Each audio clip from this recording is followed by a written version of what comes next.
News 7 ઇન્ડિયામાં આપ સૌનું હાર્દિક સ્વાગત છે। નેપાળમાં જેન ઝેડ પ્રોટેસ્ટ થયું તો ભારતીય મીડિયાનો કેમ વિરોધ કરવામાં આવ્યો? નેપાળમાં શું અપડેટ છે?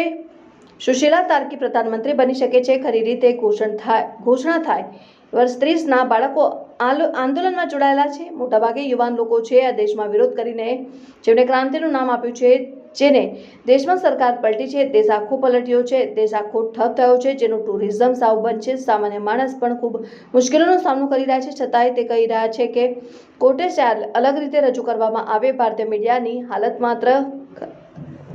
હાલત ખરાબ નથી। ભારતમાં કોઈ જગ્યાએ ફ્લડ અથવા તો કોઈ ખરાબ સ્થિતિનો સામે આવે તો ચૂંટણી દરમિયાન સામાન્ય માણસને ભારતીય મીડિયા બહુ સરળતાથી લોકોની બૂમો અને આક્રોશનો સામનો નેપાળમાં કરવો પડ્યો। નેપાળમાં રિપોર્ટિંગ કરતા પત્રકારની પાછળ આવી ગોધી મીડિયા તેવી બૂમો પાડી રહી છે। નેપાળમાં રિપોર્ટિંગ કરતા પત્રકાર બૂમો પાડી રહ્યા છે અને હાંકી રહ્યા છે, કાઢી રહ્યા છે અને એવું કહી રહ્યા છે કે તમે અમારા આંદોલનને ટ્વિસ્ટ કરીને બતાવી રહ્યા છો।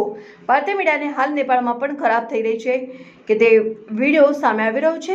ચોંકાવનારો કેસોથી સતત આ રિપોર્ટિંગનો પ્રયત્ન કરતા જે પત્રકારો છે અને મુશ્કેલીનો સ્થિતિઓનો સામનો કરતા રહ્યા છે। પરિસ્થિતિઓને પણ કેટલી જગ્યાએ ટાર્ગેટ કરવામાં આવ્યું છે, પ્રવાસીઓને પણ ટાર્ગેટ કરવામાં આવ્યો છે। 47 જેટલા ભારતીય આવી રહ્યા છે અને એક બસ ઉપર અને એટેક કરવામાં આવે છે, જાનહાનિ નથી થઈ, ખૂબ માણસોને રેસ્ક્યુ કરવામાં આવી રહ્યા છે। કાઠમંડુ ઇન્ટરનેશનલ એરપોર્ટ તેના ઓપરેશન ધીરે ધીરે સતત નેપાળની સ્થિતિ તરફ પહોંચી વળે છે। Bureau chief Parmar Bhagirathsinh, news 7 India.